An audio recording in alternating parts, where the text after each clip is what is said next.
announcements since we welcome Professor Limburg back today. I find him an exciting presenter, and I was talking to a graduate of Augustana College. That went over at Sioux Falls, you know, that one. And I found out that she was a student at Augustana when Professor Limburg was a kind of brand new, doing his PhD work, all but dissertation professor, instructor at the college. And so this is almost 50 years ago. Actually it was 48 years ago. But I won't mention how long ago that was. It was 1964 to 1966. And so I asked her, do you ever have Limburg for a teacher? And she said, yes, I did. We took a class from him. Maybe two, she said. And I said, what did you take? And she said, I remember I took prophets from him. So that's good. You know, that's almost 50 years she can remember all this. And then I asked her, okay, he's a pretty exciting, dynamic guy in the adult forms. He obviously is a skilled and gifted teacher. What was he like as a brand new instructor back almost 50 years ago at Augustana College?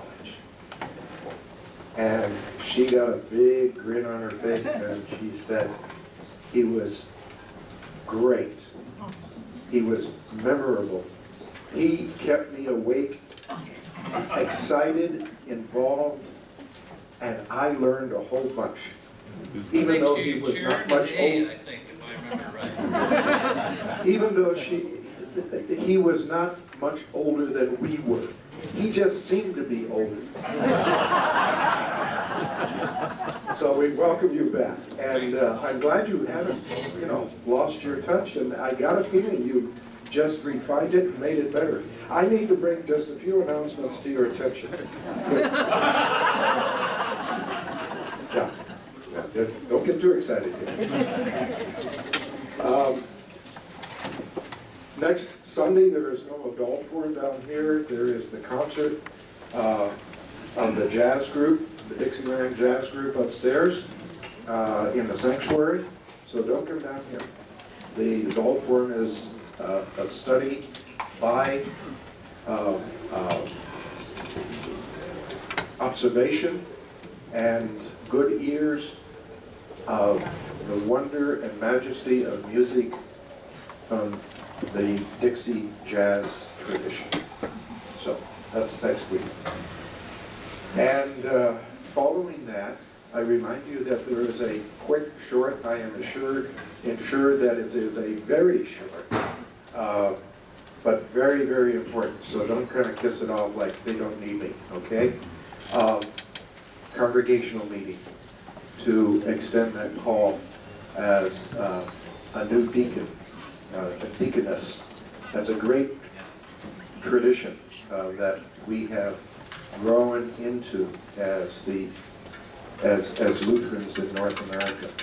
So please plan on staying a little bit after that concert to affirm and ratify and celebrate that call. So it will be a short meeting. And if it's not, we'll get them for it. Now, that means that on the 13th of May and on the 20th of May, those are our last two presentations for the adult forums for this program here. I'm told we're having a fantastic presenter, not as good as Professor Limburg, but kind of moving in that direction. The topic is, to kill or not to kill, does God really care? It's one of those touchy areas. Creationism and evolution is a lot easier to deal with than the whole notion of Christians and killing. we'll get into that. He, as I say, pretty decent presenter, but 13th and 20th, and it would be great. Maybe they might even give us whole donuts those days. Who knows? Okay. May 6th, next week, Dixie congregational meeting. May 13th to 20th, centered on the Fifth Commandment, to kill or not to kill. Does God really care? And now we get the best. The best. Professor Limburg.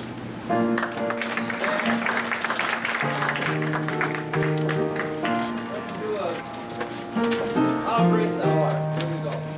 That's one of the Psalms for today. Oh Lord, my God, when I in awesome wonder consider all the works thy hands have made, I see the stars, I hear the mighty thunder, I mark throughout the universe display. Then sings my soul, my Savior God to thee. How great thou art, how great thou art. Then sings my soul, my Savior God to thee. How great thou art, how great thou art. Heaven woods and forests make I wander. I hear the birds sing sweetly in the trees. When I look down from lofty mountains' grandeur, and hear the brook and feel the gentle breeze, then sings my soul, my Savior God to thee. How great thou art, how great thou art. Then sings my soul, my Savior God to thee. How great thou art, how great thou art. Gracious God, now let the words of our mouths and the meditations of our hearts be acceptable in your sight on this beautiful, glorious spring day. In Jesus' name, amen. Amen. Well, nice to be back with you once again, and thank you, Martin, for playing the piano. So, I want to take a look at your green sheet that you have, and I'm going to start by looking at a quotation from an old commentary that I used in the first class. I mean, it was used by Professor Milton by Dumoulin. Now, I have no idea who Dumoulin was. It's an Englishman. But I had marked in an article at the beginning of that commentary some words that I've returned to and used as I've taught Genesis to college classes, seminary classes, and I still think that it's pretty good. Just let me read this. It's a quotation I have at the very beginning. In fact, let's read it together. Here we go. The scientific account of creation has been written by the finger of God on the crust of the earth, and men are slowly spelling it out. But the religious account of creation is written in the first chapters of Genesis, in letters that all can read. Both accounts are from God and should be received accordingly. Amen. I think that's pretty good. Both accounts are from God. There's the scientific account, and people are slowly spelling that out. But there's also the religious account, which has been sitting there in the first chapter of Genesis. Both accounts are from God. Then from Luther's small catechism, I'll read this one. I believe that God has created me together with all that exists. God has given and still preserves my body and soul. We're going to look at that a little later. And then a book we used to read to our kids. I always liked it. This was the epigram, or whatever you call it at the beginning. The world is so full of a number of things, I'm sure we should all be as happy as Robert Louis Stevens. Yeah. Okay, what we've been doing in 3 sessions is talk about beginnings. The first one we talked about how the universe began. You remember? We said that all the things you read, and I've been reading a number of things now over the last weeks even, and everybody agrees, I guess, they figured out 13.7 billion years ago, the so-called Big Bang took place. 4.45 billion years ago, the Earth was formed, and it was very nice. The house where we're staying, that of our son and daughter-in-law, gets the Scientific American, a very scientific, up-to-date family. And the April one was exactly on our topic. I take it as a small miracle. Humanity's beginnings, 2-million-year-old fossils offer a tantalizing connection to our forebears. So how the universe began, last time we talked about how the world, the earth began, and now how we began. And that's what this is about, humanity's beginning. Let me read you a quote from this article. Here it is. Sometime between 3 million and 2 million years ago, this is millions now, not billions, perhaps on a primeval savanna in Africa, our ancestors became recognizably human. This was our genus, Homo, the primate that would rule the planet. And how many of you have now seen Chimpanzee? Have you seen the movie? Okay, that's a lot of fun. And talking about these are our ancestors, I guess. They look a lot like some of your relatives. Anyway. We're in Rochester. Yes, we're in Rochester. Okay. Oh, the movie hasn't got here. I think we saw it in Rochester. Yeah. All right. Anyway. And if you read through this, and I spent a whole morning sitting trying to get this all figured out and drawing charts and everything else, and I'm not going to try to explain that or share it with you, but it really argues that there was a previously unknown possible ancestor. Well, and it says what they're trying to do is figure out our beginnings. When did humans really begin? Well, we do know this. More recently, 200,000 years ago, Homo sapiens, that means thinking human or man, how you translate Homo. 200,000 years ago, the earliest evidence of cave art in South Africa. And that's that DVD that I showed you part of last time by Swim and Tucker.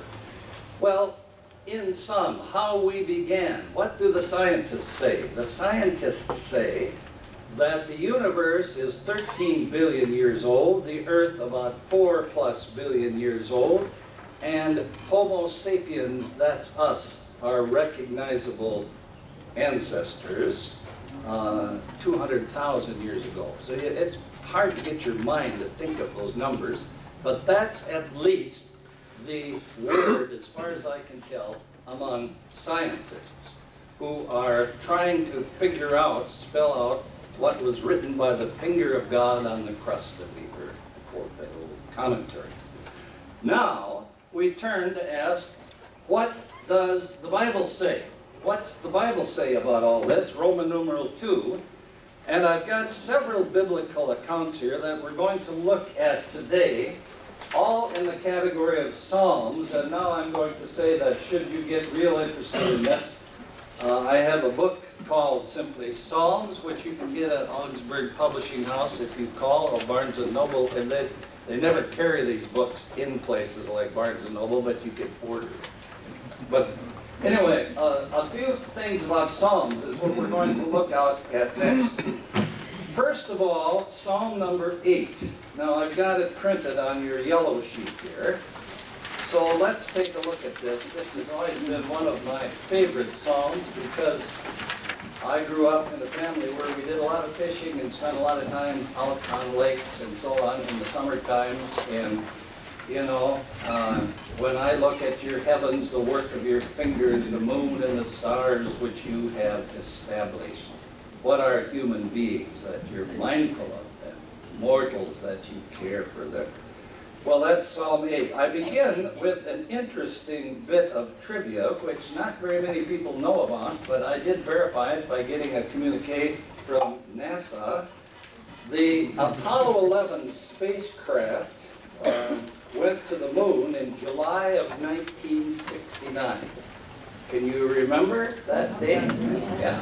I remember I was out painting our house in Sioux Falls in July of 69. It went to the moon, the Apollo 11 spacecraft, and the Pope at that time, let me be sure I've got his name correct, so let's look. Was it Pope Paul? Yeah, it was Pope Paul VI, was as the political head of the Vatican. Everybody, heads of each nation on earth, was invited to send along a message engraved on a silicone disc the size of a 50-cent piece, just a little disc. Everybody could send a message. Pope Paul VI, as the political head of the Vatican, sent along the text of Psalm 8. So if you, next time you look at the moon, when I think about that, I think, well, isn't that interesting? Psalm 8 is sitting right up there on the moon, engraved on a small silicone disc. Okay. So, if there is a psalm for stargazers, that would be this one. And I think now what we'll do is simply take a look, read through it, and see what it has to say. Now this kind of reviews a little bit and talks about the beginning of the whole universe. It starts, O Lord, our sovereign. I don't know if that's the best way to translate it. It means our master or whatever. How majestic is your name in all the earth. The hardest part is the next verse. You've set your glory above the heavens, out of the mouths of babes and infants.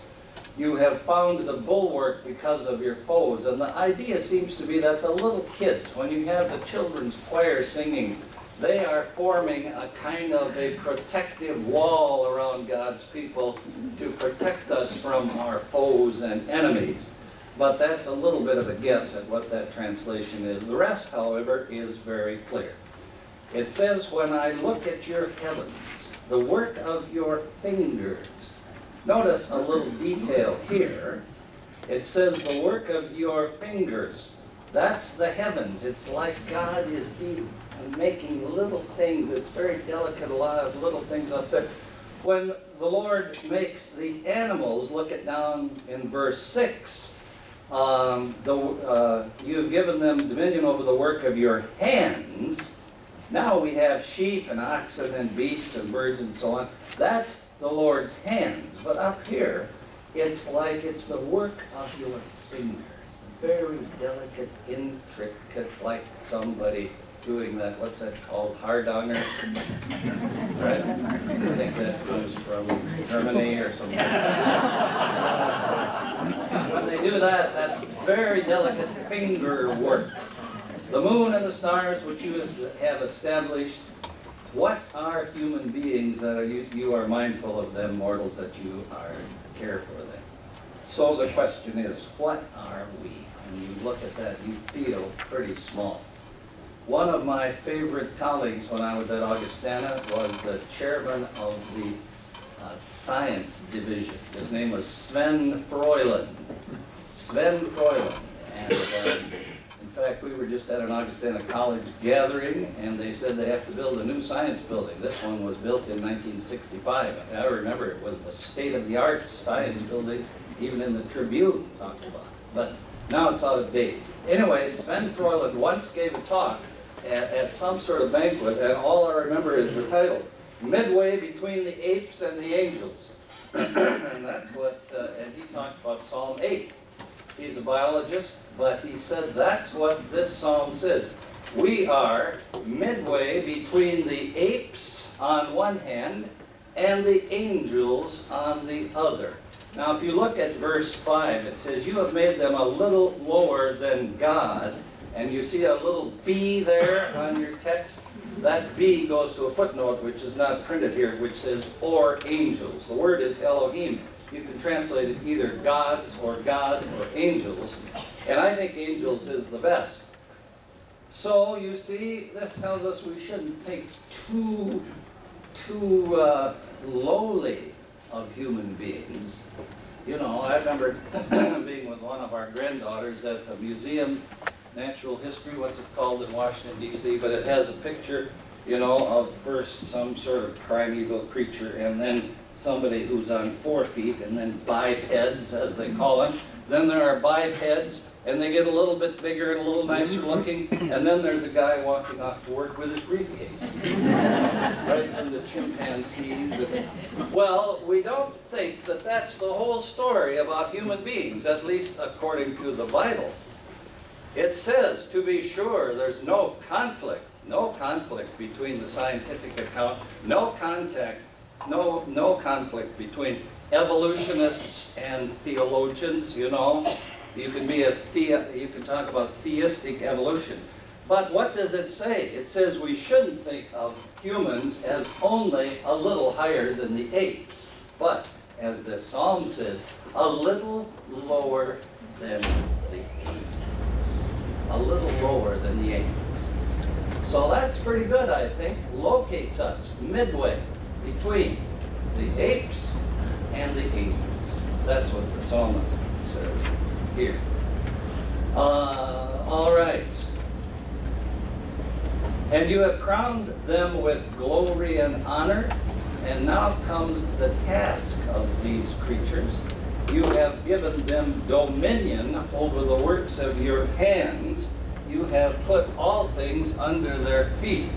And there's been all kinds of articles written. What does it mean to have dominion over the earth? What does it mean to have dominion? Well, the image is that human beings are, we heard this morning, we're like sheep, but we are also, in the Bible, like royalty. You have given them dominion. So we are like kings and queens. And the point is that the relationship between a king and people is a model for the relationship between us and all the creatures of the earth. Now, what's that relationship like? Psalm 72. If you've got a Bible with you, did we put Bibles out this morning? I guess we did. If we were all Baptists, you'd have carried your Bible with you. My wife and I took a pledge when we were about 15 to always carry a Bible. Oh, here, Phil's got it on a magic machine here. Psalm 72. Professor Quanbeck, can you read the... It's not coming on yet. Oh, it's not. The battery is burned out. Yeah, I turned it off so I could listen. Oh, yes. Anybody got a normal Bible with them? Just a very good. Oh, she's got one. Look at the new... I was having a bath this morning. Now, this is the comedy group here. Anyway, read Psalm 72 is a prayer for the inauguration of a new king in Israel. And read, what does it say about the king? Read a little bit, will you, at the beginning of Psalm 72, please. Give the king your justice, O God, and your righteousness to a king's son. May he judge your people with righteousness and your poor with justice. All right, a king is being inaugurated. We're going to inaugurate a president pretty soon. And who is he supposed to be concerned about? May he judge your people with righteousness and your poor. He is supposed to be concerned with the poor. Continue, please. May the mountains yield prosperity for the people. Now, let me tell you, if you were reading this in Hebrew, in the Hebrew Bible, you know what that word is? May the mountains yield shalom.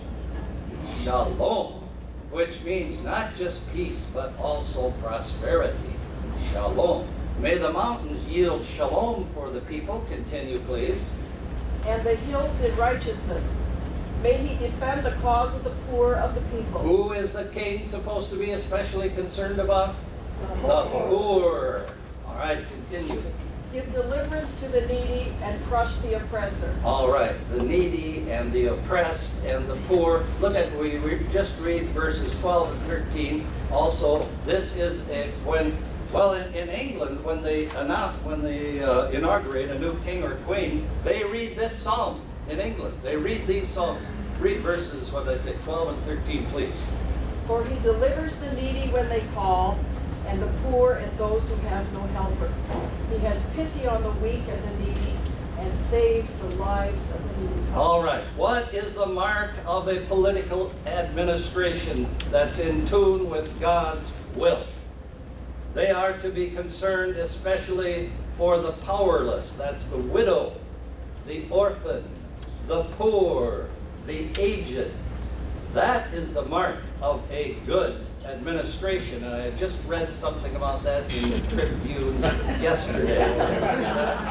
Yeah, that's the mark of a good administration. So, the point here, what is to be, according to the Bible, the relationship between a king and a king's people? Well, the relationship is that the king is supposed to especially care for the weak and the needy. Now, that then is the model for the relationship between us as humans and the rest of creation and creatures. So what does that say? How are we to relate to the rest of creation? We are to be like a good king or queen. And what does this say? What are we supposed to do as over against creation? Give me a synonym. We are to care for. There it is. To have dominion means not, as I read, well, it doesn't mean to exploit. It doesn't mean to exploit. I got in trouble with this text once at Augustine College since Paul brought that up. There was, somebody gave a chapel talk at Augustine and said, let me be sure I get this correct, he had been at a meeting of a group called Pheasants Unlimited. Anybody know of that group? Ducks Unlimited? Pheasants Unlimited. And he said that what we really need to do is go out and kill as many foxes as possible. Why should we kill foxes? Because what do foxes do? They eat little pheasants. And then he said, this was a colleague of mine on the faculty, he said, we know we should do this because the Bible tells us to have dominion over the earth. So let's get out there and kill as many foxes as we possibly can. Well, the president of Pheasants Unlimited was a wealthy Sioux Falls businessman, and I wrote up something about this, and I said this was baloney. I honestly got a note from the president asking me to come and visit him in his office with this guy. You know, so anyway. But the point is, the relationship, having dominion means to care for. Having dominion means to care for. It doesn't mean to pave and put in parking lots and exploit and kill, you know, just manipulate nature as we wish, but care for nature. All right. That's Psalm 8. Let's see if there's anything else. What does it mean to have dominion over the earth? And then here you have those, put all things under their feet. We start with domestic animals, all sheep and oxen, and the beasts. And now we get into wild animals, the beasts that run around in the fields. Then we look up to the birds and the fish and whatever passes along the paths of the seas. And then back to the first verse again. O Lord, our sovereign, how majestic is your name in all the earth. So, there it is. When I look at your heavens, the work of your fingers, the moon and stars, pretty soon we're going tomorrow up to our home on Woman Lake in northern Minnesota. And the first thing I will do tomorrow evening, we have our dock in, I've found out, is go out to the end of the dock and sit there and look up at the stars and the North Star, and I always think about this song. When I consider your heavens, the work of your fingers, what are human beings? Midway between the apes and the angels, but then what is our task? Our task is to care for the earth as good kings and queens, administrators, presidents ought to. Comment, anybody? Make sense? Psalm 8. Nice to think of it being on the moon. Yeah, go ahead. Ecclesiastes also says we should enjoy God's creation. Can you say something about that? Exactly. Enjoy. Enjoy life with the wife whom you love. Drink your wine with the whoops, that's Psalm 100. Well, let's go. Ecclesiastes 9, verse 7. Enjoy life with the wife whom you love. Drink your wine, and let your garments always be white. You know, put on a new tie once in a while, and you know, enjoy. Well, you're talking about this. Look, Ecclesiastes chapter 9, verses 7, I think, or 7, 9. Somebody find it. Psalms, Proverbs. But you're right. It's to enjoy. Having a beginning in, Yeah. how does enjoy? Well, yeah, here's what I've got in Ecclesiastes, and I'll come back. Go eat your bread with enjoyment, drink your wine with a merry heart. God has approved what you do. Enjoy life with the wife whom you love all the days of your life. And whatever your hand finds to do, do it with all your might and soul. Well, I think what this is saying is that we are not here only to care for creation, but also to enjoy creation. And now when we come to Psalm 104, which we'll look at next, you'll see some of this. Enjoy. How great thou art. Listen to the birds. Look at the trees. Become a bird watcher. Or we saw a bluebird this morning sitting on a birdhouse as we drove in. Just why did God put all those things there? And you know, some of these pictures of what you see under the water in the ocean. Why are all those beautiful, colorful creatures there? Beauty. Enjoy it. It's great. Go out. Don't miss it. Don't just sit at home and watch the Twins lose one more game. Yes. I can't remember, I think it might be in the common prayer, but it's not a rhetorical question. What's the purpose of man? The purpose of man is to glorify God and enjoy Him forever. Westminster Catechism. Yep. What is the purpose of man? Very good. To love God and enjoy God forever. To enjoy. Very, very good. I'm glad you brought that point up.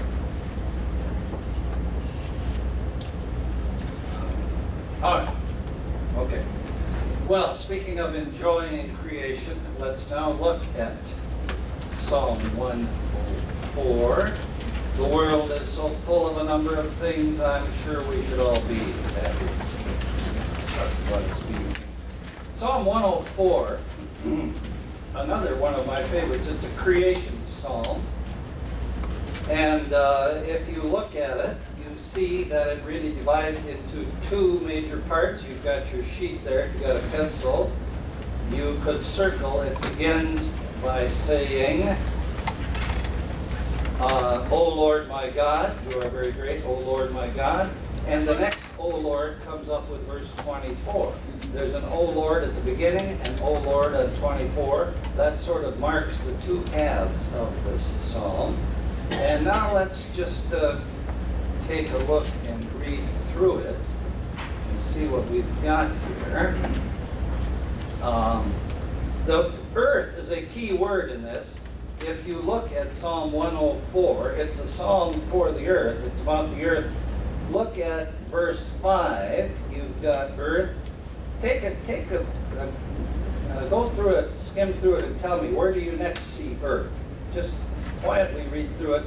If you got a pencil, circle each time earth comes up. Verse 5, where's it come up next? It's in 13, it's in 9, 14. 13. Then it comes up in the second half. 24, see it?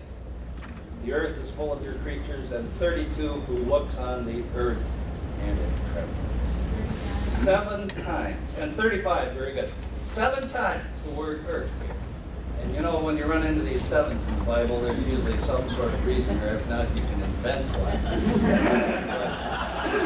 7 is kind of the number for completeness, And the more I've looked with these Psalms, when I see sevens, I think, well, this person had something in mind for doing this. It's all about, it's complete. All of the earth is what it's about. All right, it begins. Bless the Lord, or praise the Lord, my soul. My God, you are very great. How great thou art. And make a nice song, wouldn't it? Yeah. That's the writer of How Great Thou Art. Surely had this in mind, I think. You are clothed with honor and majesty, wrapped in light as with a garment. You stretch out the heavens like a tent. You know, when you stretch out a tent, that's what the Lord does, stretches out the heavens. The world picture, you know, there's that dome up there, the sky. That's like a tent that the Lord stretched out. Yeah, you set the beams of your chambers on the water. The picture, you know, the world picture is of the earth as flat and with a dome over it. And I've already lost my mark here. But anyway, you can visualize. You know, it's flat and there is this dome. There's water above, there's water below. We talked about that a time or so ago. You ride on the wings of the wind. You make the winds your messengers. And then you set the earth on its foundations so that it can never be shaken. You cover it with the deep as with a garment. The Lord spreads the waters out on the earth like you spread a blanket on your bed. That's the image. You cover it with the deep as with a garment. The waters stood above the mountains. At your rebuke they flee. You set a boundary, verse 9, so that the waters may not pass, so that they might not again cover the earth. What does the psalmist think you know? The story about what? Flood. Yeah. Now you make springs. Now everything is in motion. Look what's moving. The springs gush forth in the valleys. They flow between the hills. They give drink to every wild animal. Verse 12, by the streams, the birds of the air have their habitation. They sing. Where did it go? When through the woods and forest glades I wander, I hear the birds singing sweetly in the trees. They are singing from your lofty abode. You water the mountains. The earth is satisfied with the fruit of your work. Now we've gone 13 verses into this psalm, and what has not yet, or who has not yet been mentioned? Humans! I thought we were the center of everything. I thought we were the big deal in creation. But it goes this far, and it's all of the earth and its creatures and the mountains and the birds and who knows what. Humans, you see, aren't the only thing. E.O. Wilson, one of my favorite science writers, says in one of his books that the earth would be just fine without any human beings. But without any insects, it wouldn't last for more than a couple of days. Insects, way more insects than there are humans. And they're way more important to the earth itself. I've got some nice quotes from Wilson. I think I gave you a couple last time.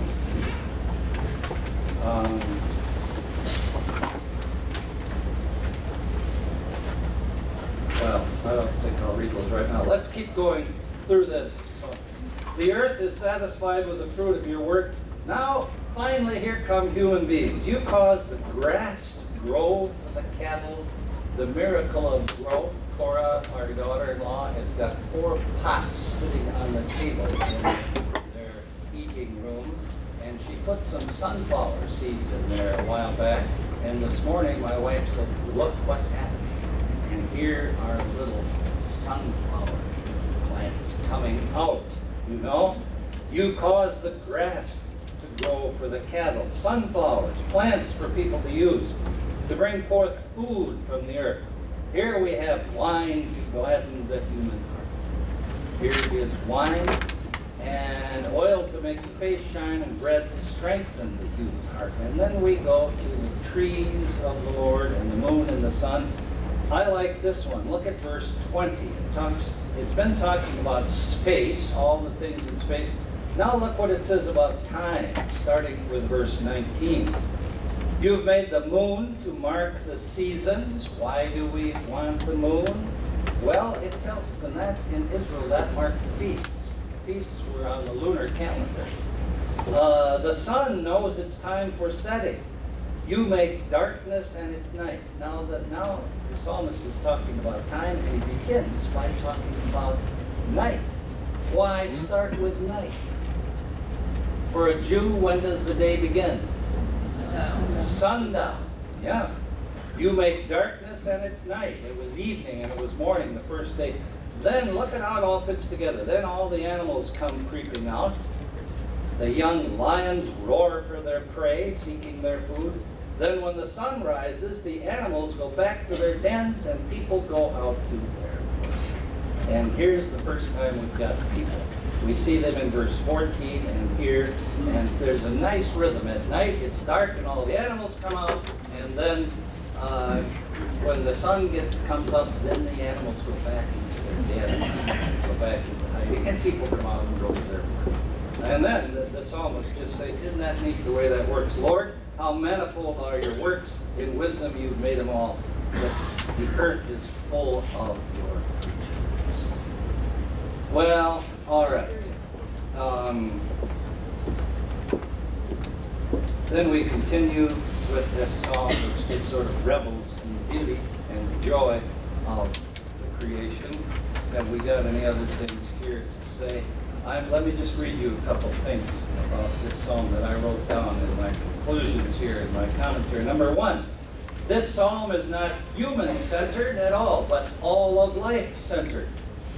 Psalm 8 describes the responsibility of humans as royalty, installed by the Lord to rule creation. In Psalm 104, humans are only a part of the great family of creatures that the earth has made. Number three, the third thing that was raised here, joy and delight and play are important in this psalm. Why did God make wine? What does it say? To make you happy. You know, I'll have a Cabernet. I never know how to pronounce it. Sauvignon. Sauvignon. Go ahead. Say it. Sauvignon. She knows how to do it. You have to be French. Well, you don't. She doesn't drink it. She just knows how to pronounce it. I drink it, but I don't know how to pronounce it. We make a great pair. We'll put an Outback Steakhouse.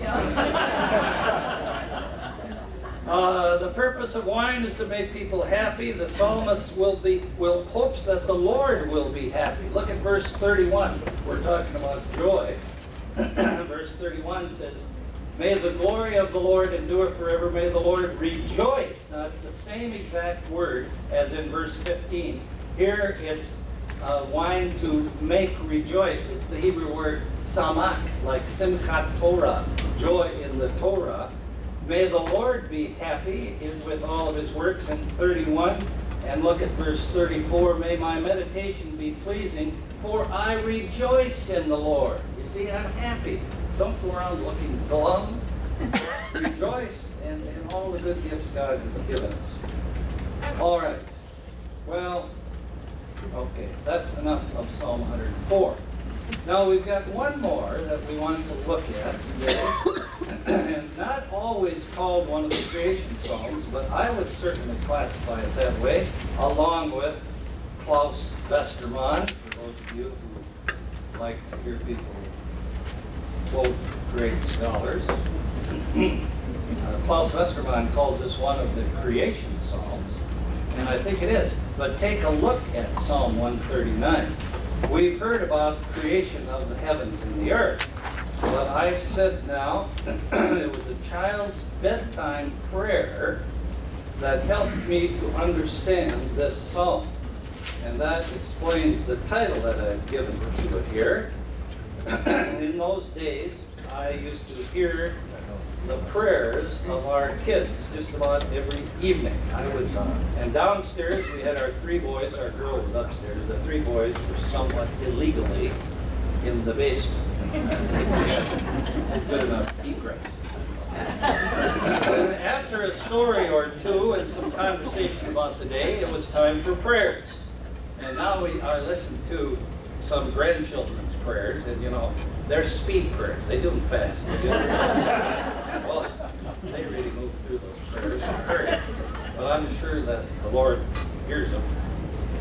The pattern of our first, we have 3 boys. First and last sons was always the same. Thank you for my mom and dad. Thank you for my brothers and sisters. Thank you for my dog. Amen. But the middle son added a personal touch. After going, thank you for my mom and dad, thank you for my brothers and sisters, thank you for my dog, thank you for me. He threw in, thank you for me. Pretty nice, I thought.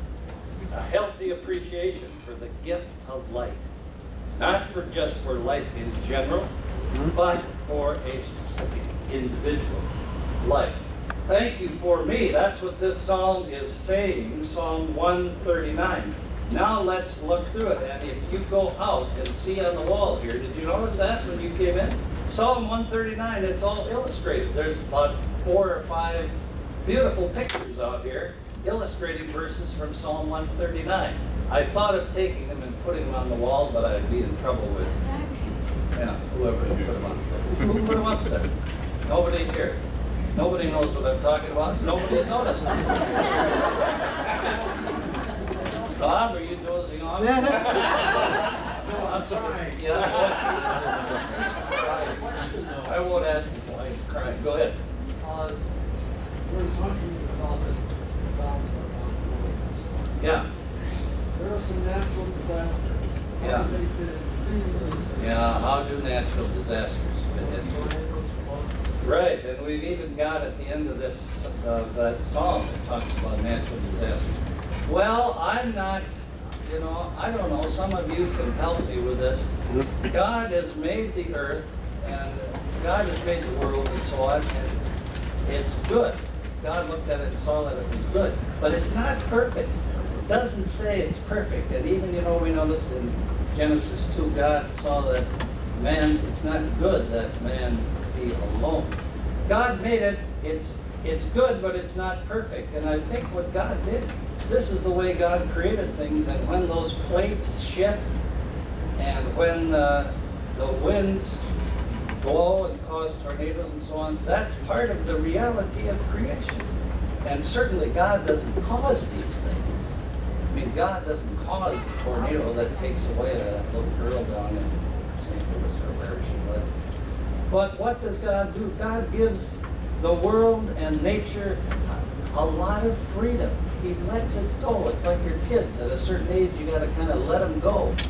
And God creates, and God lets nature take its course. And maybe some of these things, you know, are ultimately caused by abuse of humans, global warming, or who knows what.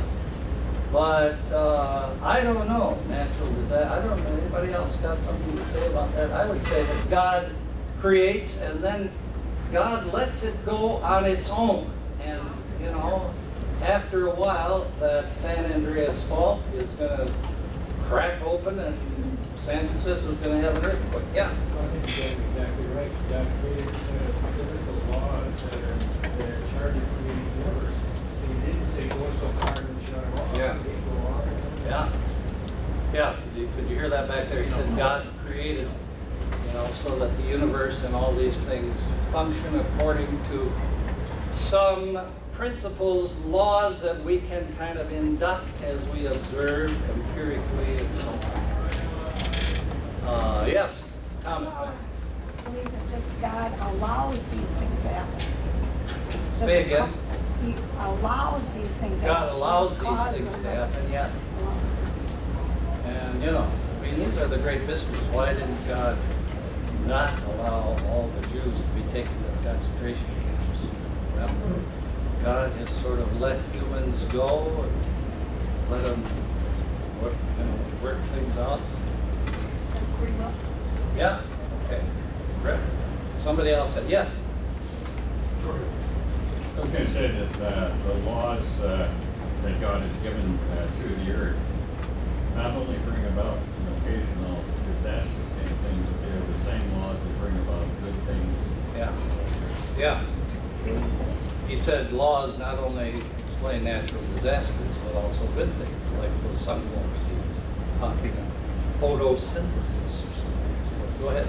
We keep looking at God's creation from man's standpoint. We don't know what God's overall viewpoint is. Exactly.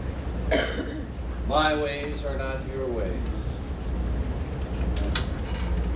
The Lord is, we don't understand. A lot of times, and that's what I like about some of these scientists I've been reading lately. They say, why do these things happen? We don't know. There's a lot of mystery out there. One of my teachers, Gerhard Frost, used to say, as Christians, we need to learn to live with mystery. Isn't that true? Live with mystery. We don't know. God's mystery. What's going on? Well, good. We continue. Now, this psalm, it doesn't talk about the creation of the heavens or the earth or the universe. It talks about me, the creation of me. So let's read a little bit, starting Psalm 139. The first unit there is the first 6 verses, which says, Lord, you know me. I think I'll read it. Lord, you've searched me and known me. You know when I sit down, when I rise up. You discern my thoughts from afar. You search out my paths and my lying down. You are acquainted with all my ways. Even before a word is on my tongue, Lord, you know it. There's a picture of that out here on the wall. Even before I say anything, Lord, you know it. You know, theologians like to call this whole section God's omniscience. Well, that means God knows it. If you like that, you can have it. You hem me in behind and before. You lay your hand upon me. Such knowledge is too wonderful for me. It's so high I can't contain it. Lord, you know stuff I can't fathom. How this could be.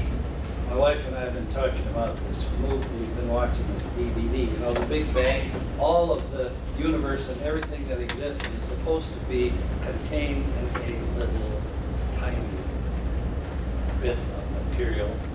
How does that happen? And then it all explodes. I don't know. I can't figure it out. Okay, that's, now we move to 7 through 12. I'm never away from you. You know me, Lord, and I'm never away from you. 7 through 12. Where can I go from your spirit? Where can I flee from your presence? Let's read a little bit of this. Phil, would you read? You're good. We can hear you read 7 through 12. Read this as Professor Quanbeck reads, and I'm going to point out something very interesting about verses 9 and 10. But read through, would you please, Phil, 7 through 12. Where can I go from your spirit? Or where can I flee from your presence? If I ascend to heaven, you are there. Now look what he does. If I go way up to heaven, you're there. Continue. If I make my bed in Sheol, you are there. Sheol is the place under the earth where the dead go. You're there too. If I take the wings of the morning and settle at the farthest limits of the sea, even there your hand shall lead me, and your right hand shall hold me fast. Now here's something interesting. That's that this marker isn't worth much. Here we've got the Mediterranean, and here we've got the Sea of Galilee, the Jordan River, and the Dead Sea. And here's where the psalmist is in Jerusalem. And read those, start with verse 9 again, would you, Phil? Sure.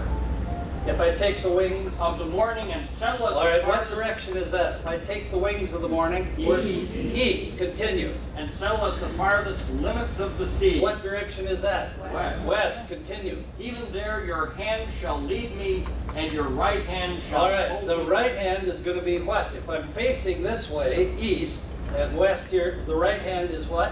North. South, and then the other hand is north. So you see you've got the 4 points of the compass. I heard a guy point that out one time. I think that's, so wherever I go, north, east, south, west, you're there, Lord. Good, continue. If I say, surely the darkness shall cover me, and the light around me become night, even the darkness is not dark to you. The night is as bright as the day, for the darkness is as light to you. All right, well, let's continue. Which of you women knows how to knit, that's question number one, and would like to read. Is there a person who can both knit and read? I'd like to have a knitter read this next one. Oh, here's a lady who can knit and read over here. Would you start with verse 13? Now it's talking about creating me. Go ahead. For it was you who formed my inward parts. You knit me together in my mother's womb. Aha! God the knitter. You ever think of that? Pictures of God? God as the shepherd, God as the king, God as the knitter. Now it can be told why I was wearing this sweater this morning. What do we call this? What kind of a sweater? A Norwegian. Yes, a Norwegian sweater. Now this one I actually bought in Bergen, but I had a mother-in-law, may she rest in peace, who knit beautiful Norwegian sweaters for each of us in our family. That made 6 Norwegian sweaters. We got a picture of us all standing there, 6 in our family, and a couple more, and she knit them all. And I watched her doing this, and she never used a pattern. Didn't use a pattern. She sat there doing this, and I just thought, how could she possibly do this? Now, it's complicated to knit a Norwegian sweater, right? But it's even more complicated. One feels certain to knit a Norwegian.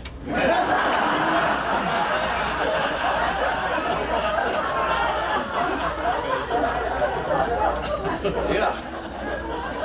To knit and that's what it says God did. God knit me together. Well, I'm not a Norwegian, but it's complicated, you know. That's what God has done. So the picture of God as knitter. Well, we continue a little bit further. And you have knit me together in my mother's womb. I praise you because I am fearfully and wonderfully made. And then look at down 17. How weighty are your thoughts, O God? How vast the sum. I try to count them. They're more than sand. I come to the end. I'm still with you. With you. That was Pastor Shelley this morning. Psalm 23. Even though I go through the valley of the shadow of death, I will fear no evil, for thou art with me. All right. Roman numeral 3 on your outline. What does this mean? Now, it interests me, and I hadn't thought about this, that when Luther explains the first article in the Catechism, how does he do it? Well, he doesn't talk about God creating the heavens and the earth and the stars and the vastness of the universe and the earth and all its creatures and everything else. But who would like to read this now? Who would like to read this explanation to the first article from Luther's Catechism? One of you back there, who would like to read? Put your hand. Somebody wants to read the Catechism. Or I'll call on you and ask you to stand up and recite. Who wants to read it? There we go. Please stand up and read it. Okay. What does this mean? I believe in God the Father Almighty, creator of heaven and earth. What does this mean? Here's what Luther says. Are you going to interrupt me? No. I don't know, maybe. I can do whatever I want. Go ahead. I believe that God has created me together with all that exists. God has given me and still preserves my body and soul, eyes, ears, and all limbs and senses, reason, and all mental faculties. All right, God has made me with my eyes and ears and everything. Continue. In addition, God daily and abundantly provides shoes and clothing. All right, shoes. Your shoes. I'm going to go to Germany in a couple weeks and get a new pair of Birkenstocks. All right, shoes. When you look at your shoes, you thank God for that. God has somehow given me these shoes. Continue. Shoes and clothing, food and drink, house and farm, spouse and children, fields, livestock, and all property, along with all the necessities and nourishment for this body and life. God protects me against all danger and shields and preserves me from all evil. And all this is done out of pure fatherly and divine goodness and mercy, without any merit or worthiness of mine and all exclamation. Good. For all of this, I owe it to God to thank, praise, serve, and obey. Then we all say, This is most certainly true. amen. Well, I think it's very interesting that when Luther explains the first article about creation, he goes right to the individual. Isn't that something? You'd think he'd want to talk about the vastness. He certainly does that and knows about that, but he goes right to the individual. Now, I wrote a couple things here. I said, Rabbi Zusia. First, I've got a poem by Gerhard Frost that I found. I was looking through, we were visiting some friends, and a friend of mine who was very sick and has got dementia, and we were talking about our college days and our teacher, Gerhard Frost. And I said, have you got any of Frost's books? Well, he had one. Here's a poem by Gerhard Frost. This morning, our white-robed pastor startled us. I've been asked to announce, he said, there's a blue pickup in the parking lot with its lights on. He continued, let us pray for the whole people of God. Then, says Frost, he should have paused perhaps, but inadvertently he proclaimed to us that God in his vast providence runs it too. The God of this global village is mindful of his children on the parking lot. How comforting to know that he who watches over galaxies and infinite expanses in his created world notes too that 2 for a penny sparrows fall. He keeps tabs on us, his absent-minded ones, who are always forgetting to turn off the lights. Nice poem, I think, by Gerhard Frost. I said Rabbi Zusia. I think I have that here. A Hasidic Jewish story. And the story is this. There was a rabbi named Zusia who was very discouraged. He was with his first congregation. He was very discouraged because the old people thought he was too radical. The young people thought he was an old fogey, and people fell asleep when he was preaching. And, you know, he wasn't relating well to the children. And so he went to an older rabbi, and he said, you know, I'm so discouraged. I think I probably missed my calling. I should never become a rabbi. And the older rabbi said to him, Zusia, remember this. God has already had Moses. So why don't you quit trying to be Moses and just be the Zusia that God made you to be? Pretty good. Quit trying to be Moses. Or remember the poem, whenever Richard Cory went downtown, we all admired him. He was tall and imperially slim. What did he do one calm summer night? Yeah. Well, be Zusia. Don't try to be Moses. You know, you should be, I should try to be Limburg, not Klaus Westermann. And I think that's very good. That's what this psalm is saying. When God makes us, we are custom made. God knit you together. He wanted that particular combination of genes, chromosomes, and whatever that turned out to be you. God wanted you. So quit trying to be somebody else and you. And it's now time to quit. I put a couple texts, I think here, Matthew, which talks about, you know, the flowers of the field, the birds of the air. God cares about those. So God not only is the God of the universe, of the creation of the earth, and have created all of us, but God cares for each one of us, providence, whatever. It's been a delight to be with you, and you're going to love the Barbary Coast Dixieland Band. They're going to be here next week. And I said to my wife, let's come back to Zumbro. But while you're doing that, Martha and I will be humbly, as exemplary servants, serving coffee to people at Salem Lutheran Church in Longville. Nice to be with you.